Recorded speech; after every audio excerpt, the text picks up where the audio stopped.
All right, so people buy a business, and the people always say, oh, the transaction's so hard. And I'm like, the transaction is nothing. Doing due diligence is nothing. Going through the purchase agreement and the legal piece, it's annoying for sure. Yeah. Like, it's annoying how long it takes, and people get pissed off. But day one, you step into that office, you own the thing, your name's on it, your debt's on it. Talk about, how to do that transition well and some of the things you guys have built up to help support your operators. Our origin story was acting more as an agent than a principal. And what I mean by that, it was more about helping other people buy businesses than us actually buying them with these operators. And what we saw then was always two things. One, we would get some business buyers projections, always up and to the right. I've never seen not up and to the right projections. And then we also saw the reality, which was 87% of the time down in the first year. And so when we started this thing, we were like, all right, let's just assume it goes down the first year. If we can convince ourselves that we're better than the average, we can change that assumption in the future. Let's assume that we just do the average. So then the question is for most folks who are buying business, they're like, oh, well, I'm coming in and guns blazing, I'm a new buyer, fresh energy in the business. Why is it going to go down? It goes down generally because of three things. One is that during the ownership transaction, before the deal closes, that typically lasts 90 days, give or take, sometimes much longer. During that period of time, the owner is going through their most stressful business ownership phase since they started the business. And that is all consuming. They're learning all these legal terms. They're constantly worried they're going to get screwed over by you. They're double, triple checking the work of their attorney, their broker, whatever. Welcome to the Exceptional Companies Podcast, a podcast for purpose-led entrepreneurs looking to master the art of buying, selling, or optimizing small businesses. Your host, Chris Seegers, founder of Exceptional Companies and author of Selling Main Street, has over a decade of experience starting, buying, and leading successful businesses. He's here to guide you through the complex world of business transactions and growth. Each week, we dive deep with actionable insights, expert interviews, and real-world strategies to activate and equip you to live exceptionally and build exceptional businesses. Now, let's dive into today's episode. Here's your host, Chris Seegers. Welcome back to the Exceptional Companies Podcast, where we discuss how to buy, build, and eventually exit your business. I'm your host, Chris Seegers, and I'm joined again by Will Fry. Will, welcome back to the show, man. Super excited. Great to see you again, Chris. Always a pleasure. Yeah, man. This is going to be so much fun because you guys have done, I think we interviewed you last probably 6 months ago, and you're like us. In 6 months, you've kind of lived a whole life and have done a lot of things. So catch us up, man, on launching American Operator, what you guys are doing, and then we're going to dig into some really cool technical stuff. Yeah, for sure. And I think last time when we were chatting about American Operators off the record, so I don't think we ended up talking it too much on the show, but we launched American Operator publicly in beginning of last December. So we're coming up on 4-5 months or so of being public in the wild. American Operator is a culmination of us having spent around 5 years having facilitated over 100 different small business acquisitions in the Main Street segment. And what we had found was that all about local owner operators being the successor for retiring owners. We think it's really important to have local ownership. We think it's the quintessential American dream. It's how you create more owners, you close the wealth gap, all of these great things. The challenge is that you're unicorn hunting, because if you're on the sell side, you're looking for someone who can sufficiently source, vet, negotiate a small business acquisition, can go out and find debt and equity for that transaction.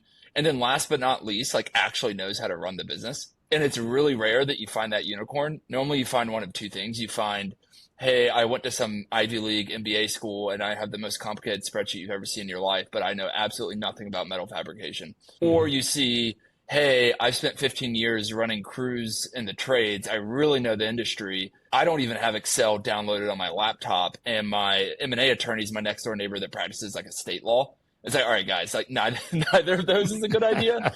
And we just kept on seeing it time and time again. We're like, what do we do? So we spent the better part of a year investing a lot into training. I think we had the best training resources out there on how to buy business.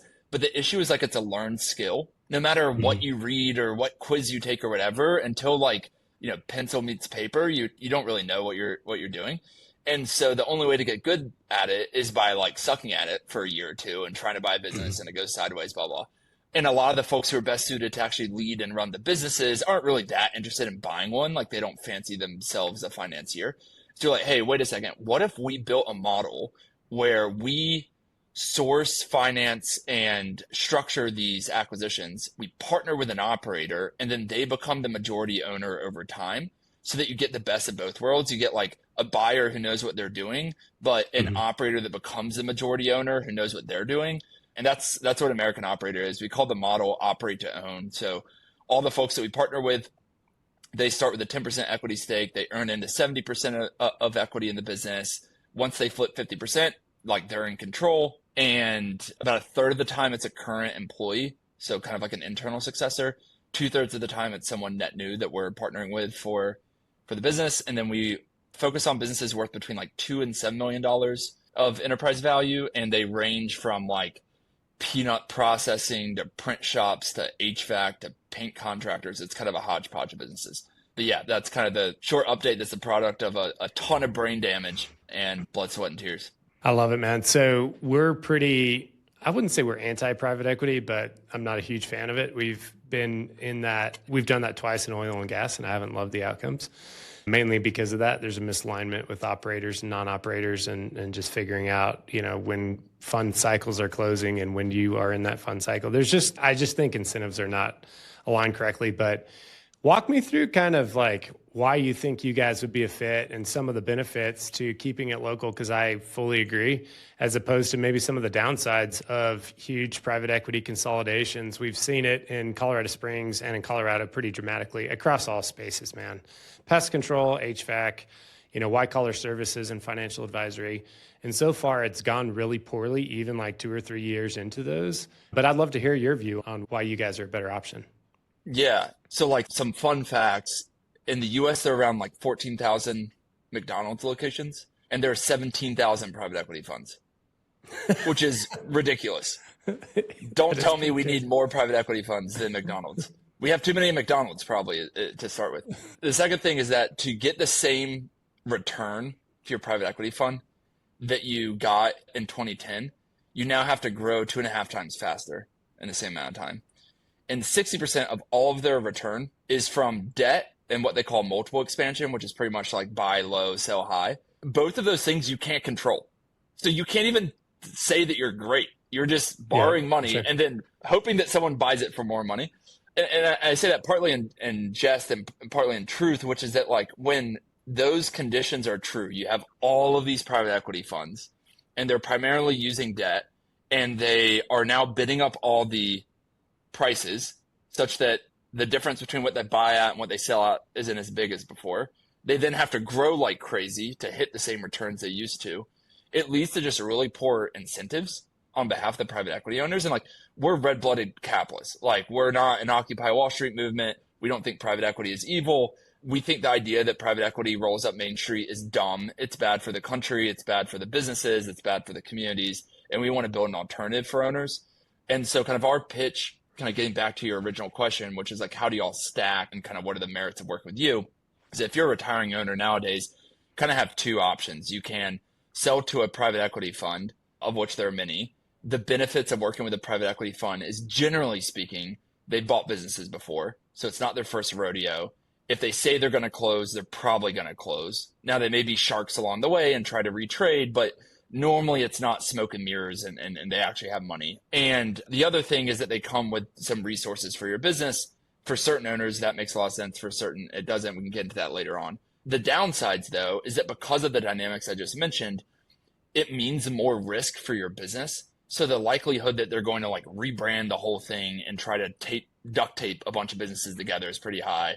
They're probably going to cut a bunch of staff and raise prices so that they can squeak out whatever profit they think they can. And for certain owners, that's just not what they're about. Like, they want to get paid, they want to exit, they need this money for retirement, but they also don't want their business just becoming this like spreadsheet where the customer relationships they built up for years, the employee relationships they built for years are just kind of like looked at numbers on a spreadsheet and they're going to get thrown out with the bathwater. Now, the other approach you can do as an owner is you can go work with an individual buyer. And if you don't have really great sell-side advisory like yourself, the risk there is that you're like playing Russian roulette on whether one of those individual buyers are actually going to be able to get to the finish line. because most of the time they don't have capital. They're going to have to go to the SBA and go to their friends and family. Most of the time they haven't bought a business before. And then now you have this rise of all these folks like leaving, project management in Verizon or Facebook. And now they think they're going to become, some small business gazillionaire, and they actually haven't ever operated the business before. And so what we're trying to do is say, hey, if you want to keep your business locally owned and operated, you probably want it in the hands of someone who has spent 10, 15 years in the trenches in your industry. And like, this is their moment to shine. This is what they've been waiting for. They're ready for ownership, blah, blah, blah. The issue is if you want to work with them, they don't know how to buy a business. So why don't you partner with us? We'll go vet. We have like a pool of 6,000 operators. We'll go find the best one for your business. They'll have at least 7 years of industry experience. They'll have P&L, hire, fire experience. We're going to match them with a retired owner who's going to act as their kind of advisor, coach, mentor. And we're going to stack the deck so that they win. We're also going to bring you cash at close. And so you get kind of the best of both the worlds. And so far as like, if we say we're going to do a deal, we're going to do a deal. And we're going to work with someone who knows how to run your business. Now, the catch is we can't, because we're not playing these like fake math games, we're not going to be able to pay 12 times earnings. Like, sorry, it's not going to happen. And so if you're in an industry that's like super hot for private equity, we're not going to be able to compete on price. And we want to be like super upfront about that. If you want like the absolute highest dollar, it's probably one of these private equity funds. Now, whether that dollar actually becomes real when they make you roll 40% equity for the second bite of the apple, that's between you and God. I don't know. But we won't be able to compete there. And so it's really just about finding owners who are aligned with what we stand for, who don't need every single last cent. Like they care a little bit about who the buyer is and what happens to their employees and customers. And then we're great partners. I love it, man. And I mean, I think, so we've facilitated a bunch of transactions and some that have ended up either to family offices or private equity funds. I haven't seen very many of those earnouts ever go well. Actually, I've never seen one go well. Yeah. So generally it's, hey, like you said, it's a 60, 40, 70, 30, you get this chunk. And then really the big return that's going to make it a better deal than Will's deal is your earnouts. And most of the time they don't go well. And you have zero control, right? Now you're saying, all right, you run my business. You don't know anything about my business. I'm going to kind of ride off into the sunset. I'm still going to kind of be engaged, but I still want this nut. And then generally, like you said, the things that are going to make that earnout happen, they have no control over, and you have no control over.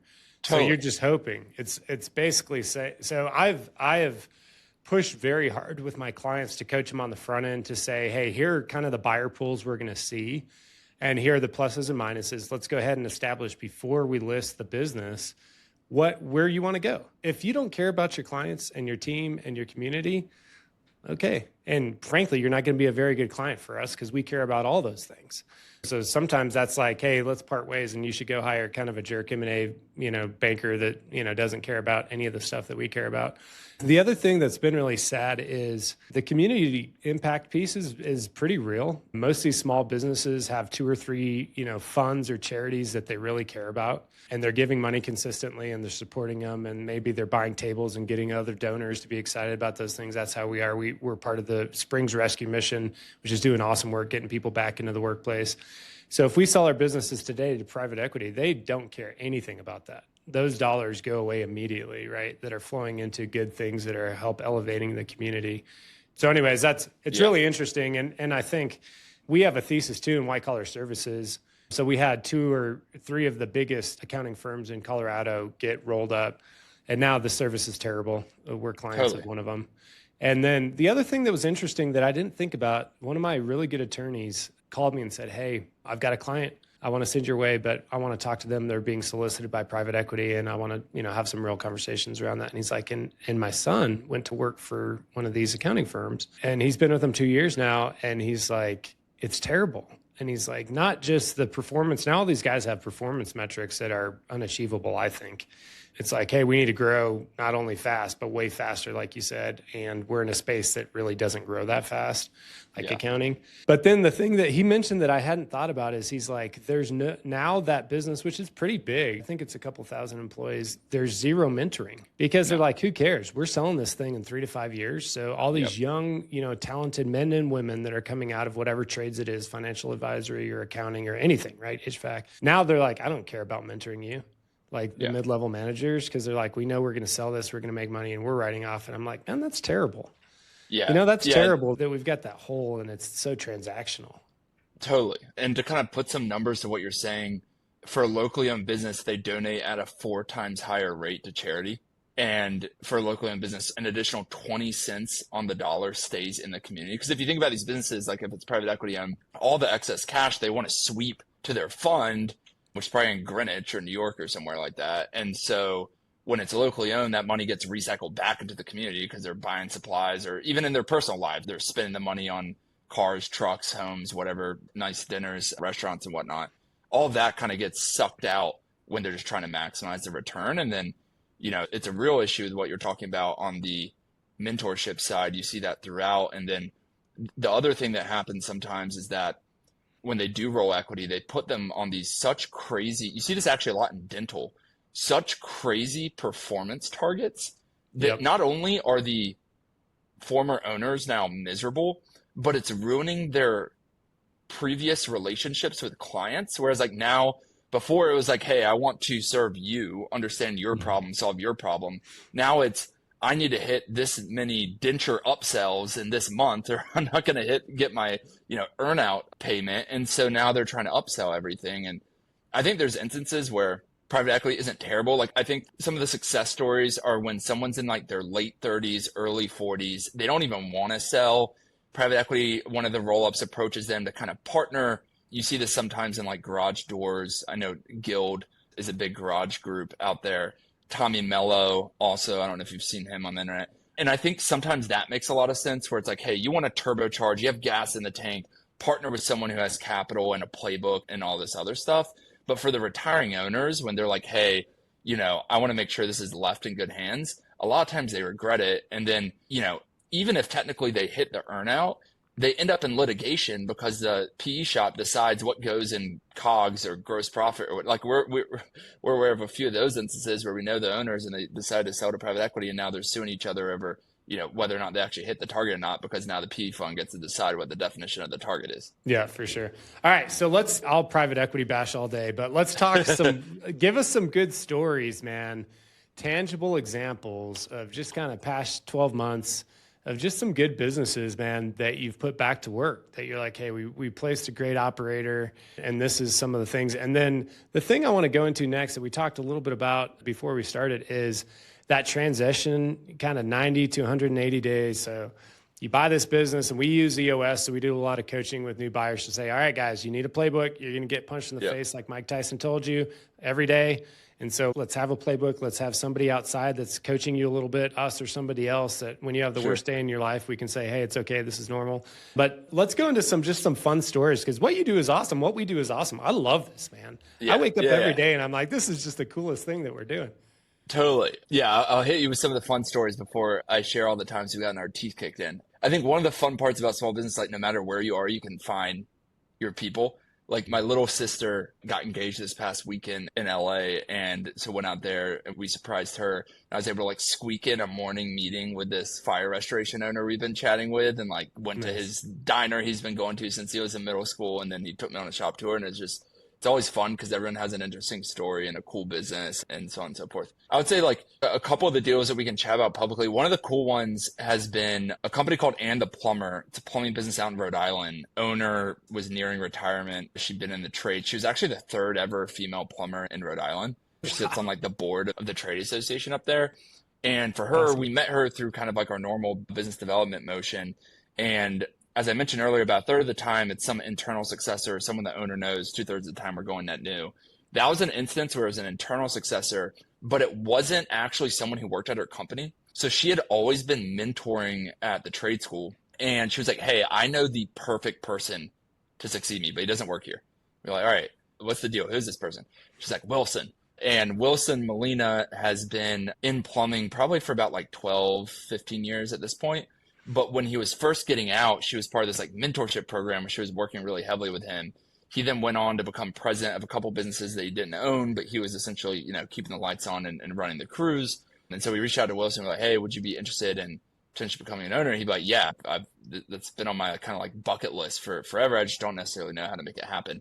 And so that was a really cool instance where we were able to partner with like something that like before us wouldn't have been possible, because he wasn't going to know how to structure essentially a asset purchase of a small business or get the financing for it and then enable it. and they've been off to the races. They had Rhode Island had a rough winter. Like, it was just dumping snow out there, but they've just hit the ground running and really blitzing it. And Anne rolled equity into that deal so she could continue to kind of have a little stake in what Wilson does.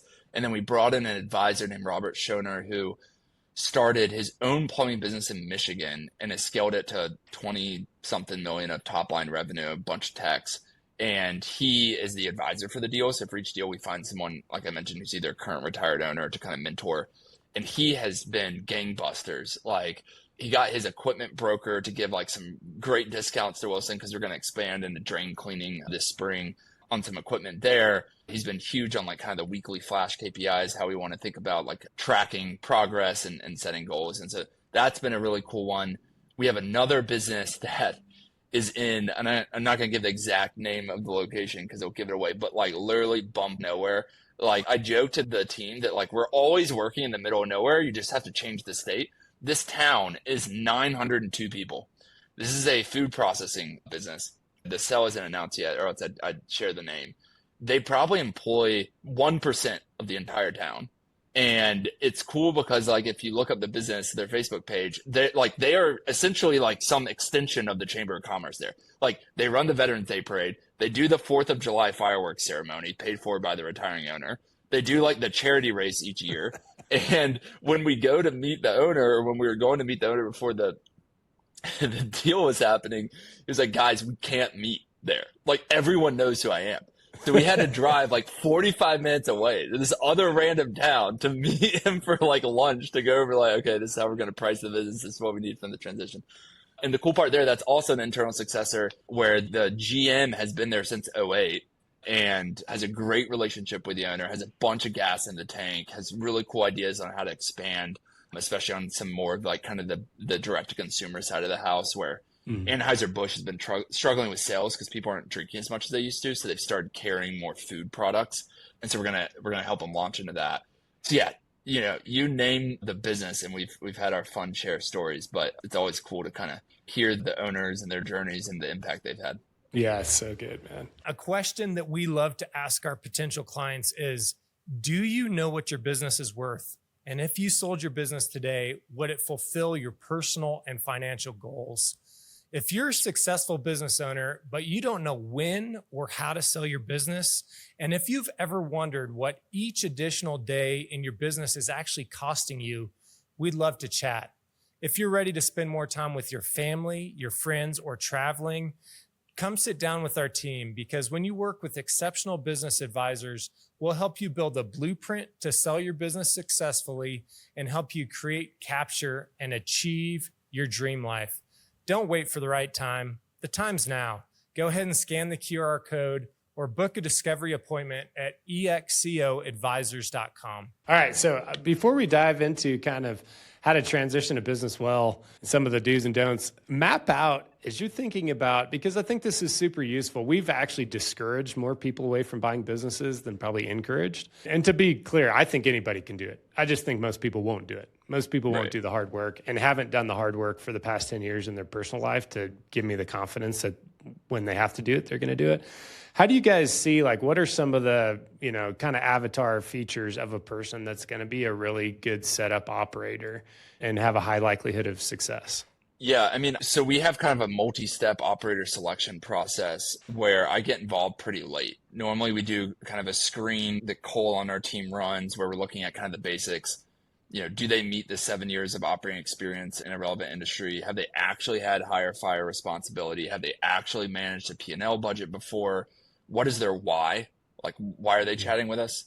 And then we kind of do background credit check. We get into the deal specifics. And then towards the end, we start doing more behavioral stuff to make sure that this is someone that we would want to partner with, because we're jumping in bed with this person. And we want to know how they react when things are going well, but more importantly, how do they react when things aren't going well? And so the two things that like I really harp on during my interviews, and this is even true for folks that we bring on to the American Operator team, is like, one, what is the absolute worst time in your life? Like, I want to know exactly what happened. Like, did your wife cheat on you with your best friend? Did your buddy commit suicide? Like, did you lose your job? Did you go have some crazy health bill and then you got fired? Like, what happened? how did you deal with that? Like, how did you process it? Who did you turn to for advice? Who did you turn to for an ear? How did you show up to your friends and family during that time? And then if that happened again today, what would you do differently? Because what you're trying to test there is like, one, have they actually gone through suck? Because like, it's not a matter of if, it's when. And I want to know that you've gone through suck before. And then two, I want to know that you reflect on yourself, how you operate, what you did, what you could have done better, what you did well, so on and so forth. Because if you haven't gone through suck, we're about to go through suck together. And I don't want to be the first person experiencing how you react to suck. And then two is that when we do go through suck together, I want to know that you're like a constantly improving version of yourself. And if you don't like reflect on what you did well, what you did poorly in the past, you're probably not going to start today, which means that like every lesson that you learn, you're going to have to relearn because you're not actually reflecting on what caused it.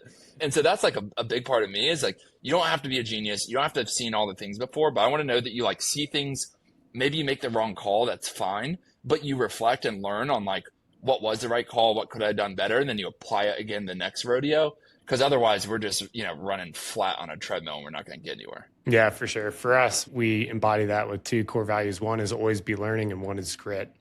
Yeah. Like, dude, and it's, what percentage of people, because I'm finding in the US, man, very few, even successful people, very few successful people or anybody have grit, which is just like, I have a goal and I'm going to get it. I don't care if it takes me 10 years or 2 years or 3 years or 5 years. Like, I have this goal and I'm not giving up on it just because the economy got hard or like you said, I got a divorce or this or that. Like, I'm going to get this goal. And then to always be learning, I agree. If you don't have introspection, then it's just like, it's so hard to deal with those people because even within our team, right? Like, we lose people and grow people within our team. We're, kind of multiple dozens of employees in our family office, and the people that like just think they're doing awesome. And even though you're coaching them on a weekly basis and saying, hey, here's your scorecard, here's some yellows, here's some, ones that we're concerned about. And then they're still just like, when you decide, hey, we got to part ways, they're like, how is this possible? And you're like, guys, we've talked about this every week for 6 months and given you the playbook for how to be successful. Totally. It's so interesting, man. So what are some of the funnels? Because we're starting to do some stuff with some of the special operators organizations that are helping them transition into the workforce. And I think that's actually just for our culture.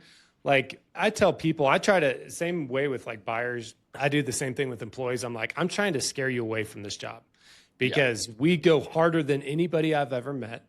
We have like, we're going to bless you better than anybody else. We have more coaching than anybody else, but my expectations are super high. Mine for me are here. For my team are not as high as my own for me, but like everybody thinks they're like, oh yeah, I've gone hard. And I'm like, I don't think so.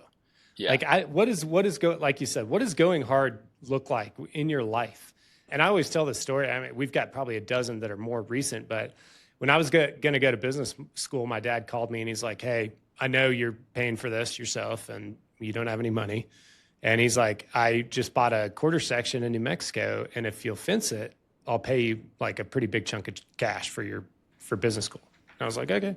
And he's like, but there's no infrastructure. There's no house. There's no toilet. There's no nothing. Like, you're going to live in a tent and we can't get machines up there. So you have to go build this fence, 2 miles of fence, basically just with, fence drivers and pliers and, shovels. And I'm like, okay, like, I need the money. I don't want to come out with a ton of debt. So like, I'll do it. And it was me and my brothers. We spent 3 months straight eating like Spam and beans, wake up every morning at daylight, sleeping in a tent. We showered twice a week in one of those KOA campgrounds. Yeah. And so I'm like, that is hard. That's like legitimately, most people after the first day would have been like, no way, we got to do this for like 3 months, up a hill, down a hill, around, all this stuff, 2 miles of this, like, no way. And I agree with you. It's like figuring out how to ask those questions because people think that their life is really hard. And I'm like, guys, life is actually pretty easy in the U.S. We all go through hard stuff, right? Like health issues and people die, and that's just normal part of life. But how you show up, like you said, is so indicative of how you're going to succeed or not succeed in the future. And that doesn't mean you can't change today and be like, you know what? I haven't had grit, but today I'm going to be gritty and I'm going to just do it every day. I love that, man. That's really good. I think it's also hard And I like good company values are like to some degree in conflict or at least like in contrast. And I like that grit and always be learning are two of your values because it's easy to find one. The fail mode is there are some folks who are so self-confident and like, I don't know if it's a defense mechanism or like what the kind of psychoanalyst of it is, but they're like, I'll do it. I've done hard stuff forever, blah, blah. But they just keep on making the same mistakes over and over and over and over again. They never want to like ask for help or see how someone else got over the hurdle. And on the flip side, you have the folks who are like, only always be learning. And they get this like shiny object syndrome of they've never actually demonstrated grit or going through anything hard. Because as soon as it gets hard, they're like, oh, but what about this other thing? And so you kind of need them both. To kind of answer your question on sourcing, we find folks from 3 channels. We have a big sourcing team that's like actually doing outbound on LinkedIn and Indeed and whatnot. And so there we have the benefit of, generally speaking, folks who are a bit more kind of like middle class who've worked in the trades or in manufacturing before. Generally speaking, this isn't always true, have gone through more suck than the folks coming kind of from the white collar world. And so we kind of have the benefit of that, of like, all right, start with the folks who really understand the industry, or from there. We do have some vet partnerships and other channel partners that send us individuals. My kind of read on the vet crew is that the perfect candidate is someone from like the soft, like special operations community who's gone to corporate America for like 2 or 3 years, learned the basics of like civilian life and realize how much it's miserable. And then they come and work with us. Because if you're like straight out of like, you know, you got your exit date and you just like hung up your M4, like you probably need a little bit more training than we have time to give you. And so like, we want you to go get disenfranchised with, you know, getting that crappy job at JP Morgan, then come back to us. And then the third group is referrals from that advisor program that I alluded to earlier, where like owners know great people and they know the person that was on their team for 3 or 4 years, was a complete rock star for whatever reason, moved on to something else. And so they kind of like have already seen them in the wild. Because that's a hard part, is like, if we haven't met them before, we have to spend a lot of time with them to get to the point where like, okay, they're going to meet the bar. Yeah, 100%. That's awesome, man.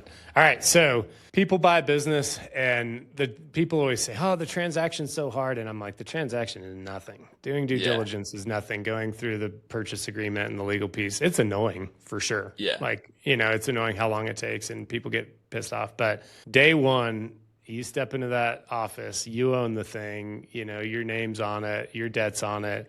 Talk about, you know, how to do that transition well and some of the things you guys have built up to help support your operators. I'll start by all the ways not to do it, which we've explored most of those. And maybe before that, the kind of like dynamics at play in an ownership transition. So as I kind of said at the beginning, our origin story was acting more as an agent than a principal. And what I mean by that, it was more about helping other people buy businesses than us actually buying them with these operators. And what we saw then was always 2 things. One, we would get some like business buyers projections, always up and to the right. I've never seen not up and to the right projections. And then we also saw the reality, which was like 87% of the time down in the first year. And so when we started this thing, we were like, all right, let's just assume it goes down in the first year. Like, if we can convince ourselves that we're better than the average, we can change that assumption in the future. Let's assume that we just do the average. So then the question is, like, for most folks who are buying business, they're like, oh, well, you know, I'm coming in and guns blazing, like I'm a new buyer, fresh energy in the business. Why is it going to go down? It goes down generally because of 3 things. One is that during the ownership transaction, like before the deal closes, that typically lasts 90 days, give or take, sometimes much longer. During that period of time, the owner is going through their most stressful business ownership phase since they started the business. And that is all consuming. They're like learning all these legal terms. They're constantly worried they're going to get screwed over by you. They're double, triple checking the work of their attorney, their broker, whatever. About business transitions and kind of first 180 days and kind of the top 3 things to do or not do. Right. Yeah. I think I was sharing like around 13% of businesses in the first year post-close like actually go up and to the right. Most of them go down. And so kind of the reasons that they go down, most buyers are probably a little bit too optimistic and don't really appreciate. Thing number 1 is that the ownership transaction is super distracting to the retiring owner. So it's like 90 days on average. It's the biggest emotional time in their business, probably since they started it. And so what happens is they take the eye off the ball and stop doing like normal sales, keeping the funnel filled up if it's more of a project-based business. And so you're starting with already like a pretty narrow top of funnel, whether you're in like a manufacturing or trades business, it doesn't matter. That's thing 1. Thing 2 is that whenever you're buying a business, you're always going to miss things in diligence, like no matter what. Like there is no perfect buyer out there. And so it could be, hey, it turns out one of the trucks is a 2002 model and literally about to fall apart and I need to replace it. It could be things like, oh, in order for me to get the like reporting package I want from the CRM, I have to upgrade all the seats by, another $30 a month. It's a bunch of those things that add up. And then the last piece is that the owners, depart and you have these new employees and they're staring at you and they're like, oh my God, I can play Captain Phillips right now and totally take this guy hostage. He just PG'd a loan. How about he pays me 20% more? And they go and do it. And so that's just a fact of life. That always happens. There's really not much you can do. What's important is that it's a fact of life because that impacts how you handle the transition period. And so for us, what we're really focused on is, hey, that all of the diligence misses that we're going to realize on day one, let's keep a list and just try to just play whack-a-mole and get through as many of them as quickly as possible and hit the ground running. And then the second thing is know what the growth lever is on the business because you need to pull that on day one. Now, you don't need to go and like redesign the business and change everything and do it your way or the highway, but take whatever they were previously doing for sales and just go after it. Because what's going to happen is revenue is going to dip those first couple months and you're not going to know when it's going to stop dipping because it's really just like however long the sales funnel takes to turn over and you just want to hit the ground running there. So I'd say that's kind of like our general philosophy is like we need to hit the ground running and get through the diligence misses. We've also had a bunch of learnings on like our relationship with the operator that I'm happy to chat about and like do's and don'ts. So let me know what would be most helpful. Yeah, let's dig into that because I think a lot of people are going in maybe with a partner or bringing in an operator, especially when you get to our scale and you've got a bunch of different ones. So I'm sure I could learn something from that. Yeah, so kind of reflecting again back to the previous kind of where we came from, when we were just helping folks buy the business at close, our job was pretty much done. Like we would help them post close if they were like, hey, Will, can y'all intro us to X, Y, and Z? Yeah, sure. Happy to. But we didn't have like a ton of skin in the game to make sure that they're absolutely crushing it.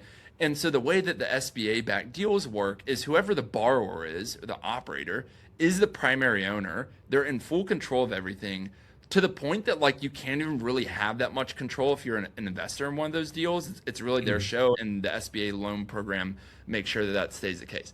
With us, that's how we approached our early transitions. It's like, all right, we found this operator, they're a stud, advisor's super pumped about them, they're the owner. Day one, let's act like they're the owner. They get to decide what they want to do. That was a dumpster fire, like terrible idea. And that was my idea. So I like never do that ever.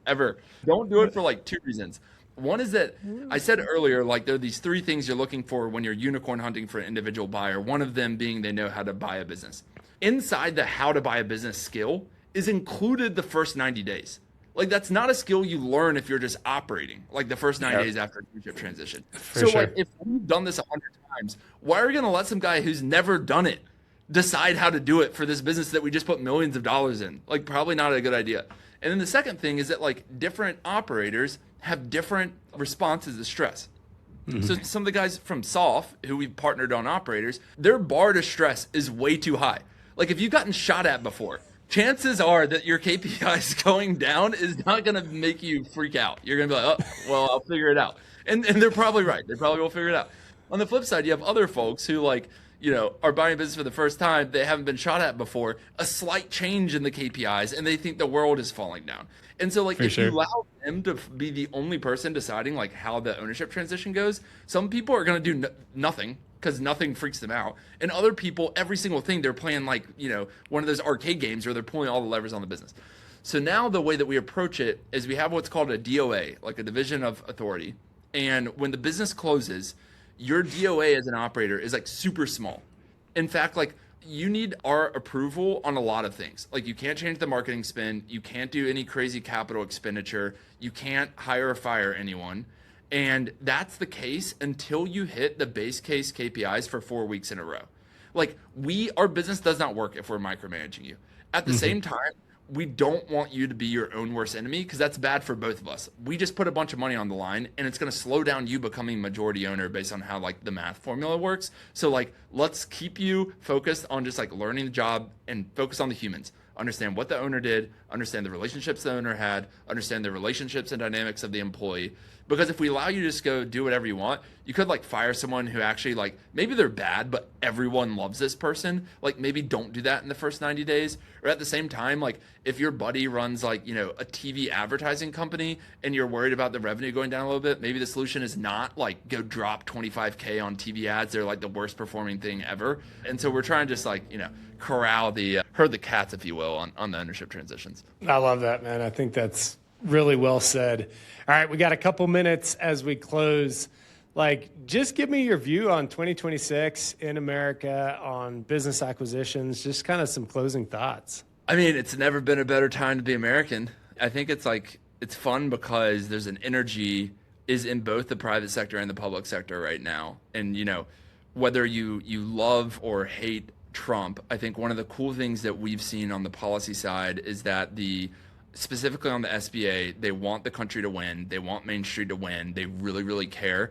You may not always agree with their policy decisions, but like Kelly and her team are on the road 24/7. Every single time I meet an owner who has a complaint about like how hard it is to get certified for defense contracts or how difficult occupational licensing is in Texas or whatever, their team immediately hops on the phone with them and is like, I want to at the very least hear you out. And so that energizes me a lot. I think that you're starting to see this pro Main Street get out of just Washington, D.C. to the point where like other businesses are taking it seriously and kind of Fortune 500 is taking it seriously. And I think we are in like a really cool vantage point, we being like me, you, other folks in the space, in that for decades, small business was scoffed at. It was like, oh, that's unscalable. Oh, it takes too much human relationships. Oh, it's small. Oh, blah, blah, blah, blah, blah. And then now everyone's like, oh my God, what am I doing working in corporate America? It's scalable, which means AI is coming for my job. Like, please get me involved in small businesses. And so you've had this like kind of the boring, unsexy Main Street is cool again thing that's happening. And so I think that's kind of like a little bit of a vote of confidence of like, I didn't need their vote to get in here, but it's kind of cool being like, all right, yeah, now Main Street's getting its moment to shine. So I think that's cool. And then, you know, I think the value Main Street has provided for the country, I think will only increase. Like 2 out of 3 jobs the past 25 years were created by small businesses. I bet it's like 4 out of 5 in the next 5 or 10, because like this is where a lot of the growth is coming. This is where kind of the AI hedge or protectionism is going to be. And if we're serious about beating China in AI, and we're serious about, you know, beating Iran on defense and Russia and China in defense, the only way to do that is all of the trades who need to do the data centers, all of the metal fabs who need to be able to do last mile customizations in the defense supply chain, and kind of the list goes on. I love it, man. All right, dude, this has been a blast. We'll do it again because you guys are moving fast. We're moving fast. So it's going to be a lot of fun to catch up in 6 months or so. But Will, where can people find you? So our website's AmericanOperator.com. I tweet sometimes inappropriate things at BuySellSMB on X, and then I have a more filtered take on the world on LinkedIn. So just my name is William. So Fry choose there. your flavor. Choose your flavor. I was like dunking on P-Bros nonstop on LinkedIn, and then all my friends in private equity were like, dude, please be nice to us on here. I'm gonna get fired. So I was all right, I'll leave that on X. So depending on what you stand for and what you're amused by, you can find me on one of those 2 platforms. I love it, brother. Well, thanks so much for the wisdom, and we'll catch up with you on down the road. Yeah, great seeing you, Chris. Take care. Thanks for joining us this week on the Exceptional Companies Podcast. Make sure to subscribe to the show on iTunes, Spotify, YouTube, or via RSS so you'll never miss a show. While you're at it, if you found value in this show, we'd appreciate a rating on iTunes. Or if you'd simply tell a friend about the show, that would help us out too. If you liked this show, please reach out through our website, www.excoadvisors.com, for free tools to order a copy of Selling Main Street, or to sign up for our free webinar on how to sell your Main Street business.